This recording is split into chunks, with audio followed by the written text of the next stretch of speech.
Alhamdulillah kembali lagi di Syiar Madrasah Ramadan. Setelah mengetahui tadi kita konsepnya, kira-kira bagaimana nih caranya kita mengimplementasikan ukhuwah watoniyah di kehidupan sehari-hari. Yuk langsung saja kita saksikan lanjutan pembahasannya dan silakan Bapak Muksir. Dari sudut kehidupan beragama, dalam konteks membina ukhuwah watoniyah, maka kita perlu mengembangkan moderasi beragama. Ada 4 prinsip penting dalam kehidupan keagamaan yang perlu kita pegang apabila kita ingin mengimplementasikan prinsip moderasi beragama.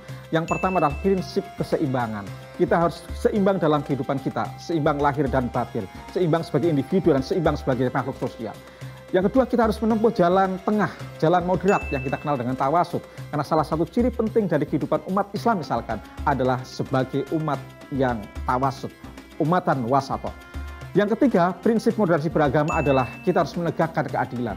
Apabila bangsa ini ingin damai, bangsa ini ingin berlangsung kehidupannya di tengah-tengah kemajemukan, maka keadilan harus ditegakkan. Yang terakhir, apabila kita ingin menjaga kehidupan kolektif kita sebagai sebuah bangsa yang beraneka macam, kita harus terus-menerus mengembangkan toleransi atau tasamuh. Toleransi atau tasamuh tidak semata-mata kita berpegang kukuh pada identitas kita, tapi lebih dari itu, kita merasa butuh terhadap keanekaragaman. Kita merasa hadirnya orang lain yang berbeda dengan kita adalah sangat bermanfaat bagi kehidupan identitas kita. Ada beberapa cara penting yang sangat aplikatif yang perlu kita laksanakan dalam kehidupan berbangsa sebagai salah satu cara kita untuk mewujudkan ukhuwah watoniyah. Yang pertama adalah kita harus respect terhadap kemajemukan. Kemajemukan bukanlah laknat, kemajemukan harus dipahami sebagai rahmat.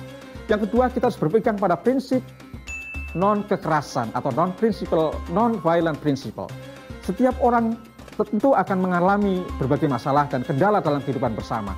Apabila ini terjadi, selesaikan seluruh masalah bersama itu dengan cara-cara non-kekerasan.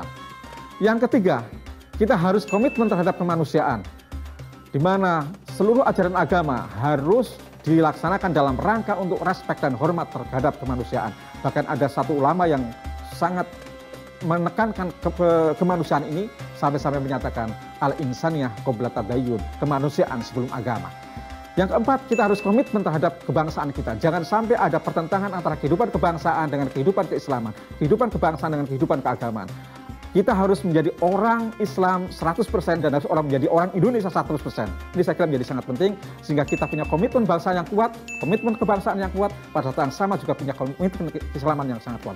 Yang terakhir, kita harus respect terhadap kebudayaan lokal yang ada di sekitar kita. Dengan cara ini, agama tidak dipertentangkan dengan kebudayaan. Sebaliknya, agama menjadi ruh penting bagi proses pengembangan kebudayaan lokal. Yang paling terakhir, Nabi SAW dalam pesannya di Haji Wada menyampaikan hal yang sangat penting yang saya kira ini bisa menjadi landscape, bisa menjadi koridor kehidupan bersama kita umat manusia yang beraneka ragam. Dalam Haji Wada itu Nabi di tengah-tengah khutbahnya menyatakan, "Wahai manusia, hari apa ini?" Mereka menjawab, "Hari yang mulia." Nabi bersabda lagi, "Negeri apa ini?" Kemudian jamaah menjawab, "Negeri yang mulia." Nabi bersabda, "Bulan apa ini?" Mereka menjawab, "Bulan yang mulia." Nabi bersabda, "Sesungguhnya darah kalian, harta kalian, kehormatan kalian sangat dimuliakan sebagaimana mulianya hari ini di negeri ini dan juga bulan ini." Artinya apa? Nabi dalam Haji Wada itu menyampaikan prinsip yang paling penting yang harus dipegang oleh seluruh umat manusia, bahwa manusia dalam perspektif keagamaan Islam adalah makhluk yang sangat mulia yang tidak bisa dinodai martabatnya dengan alasan apapun. Apabila ini dipegang dalam kehidupan berbangsa, saya kira di tengah-tengah keanekaragaman suku, bangsa, adat istiadat, kita bisa berprinsip bahwa semuanya adalah sama sebagai bagian dari anak bangsa dan warga dunia. Itu yang saya sampaikan. Assalamualaikum warahmatullahi wabarakatuh. Itulah paparan materi tentang konsep dan implementasi ukhuwah watoniyah di hari ini. Bagaimana? Apakah sudah semakin jelas? Untuk tes adik-adik semua, saya punya beberapa pertanyaan terkait materi hari ini ya. Yang bisa menjawab akan mendapatkan hadiah loh. Nah, ini dia pertanyaan pertama. Pertanyaan pertama, 1. Di antara 3 pilihan ini, apakah yang bukan termasuk tujuan eksistensi kehidupan manusia di muka bumi? A. Sebagai umat beragama. B. Sebagai anak bangsa. Dan C. Sebagai pemecah kesatuan. Nah, pertanyaan kedua ya.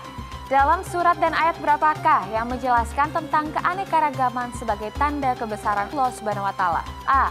Quran surat Ar-Rum ayat 10. B. Quran Surat Ar-Rum ayat 15, dan C. Quran Surat Ar-Rum ayat 22. Jawabannya bisa langsung ditulis di kolom komentar postingan banner tema hari ini yang diunggah di Instagram @metrotv. Kita tunggu jawaban adik-adik sampai pukul 21 waktu Indonesia bagian Barat ya. Akan ada hadiah masing-masing Rp500.000 untuk 2 orang pemenang. Dan kita akan mengumumkan jawaban pada episode berikutnya ya. Nah, bagi adik-adik yang sudah berpartisipasi di episode sebelumnya, sekarang saya akan memberikan jawaban yang benar dan nama pemenangnya. Ini dia jawaban yang benar.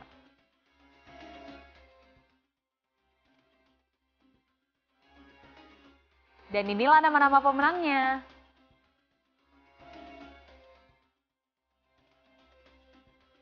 Selamat ya untuk adik-adik yang menjawab dengan benar. Tetap semangat bagi yang belum terpilih.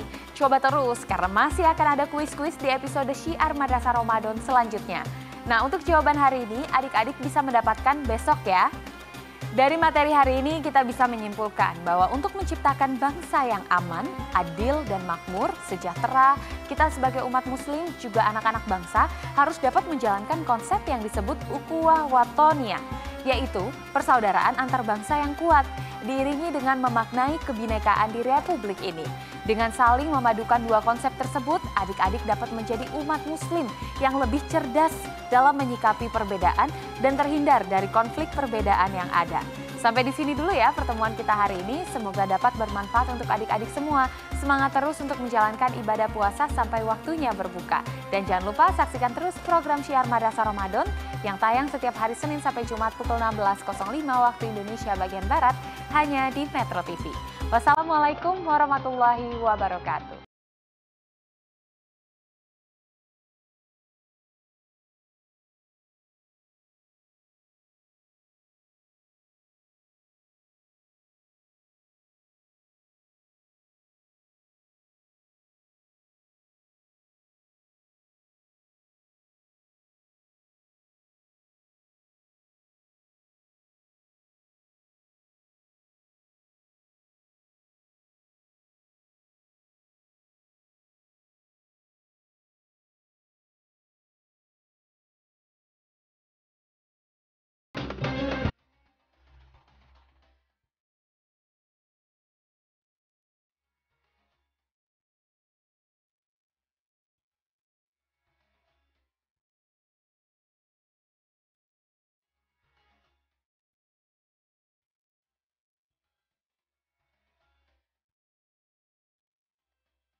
Metro TV, knowledge to elevate.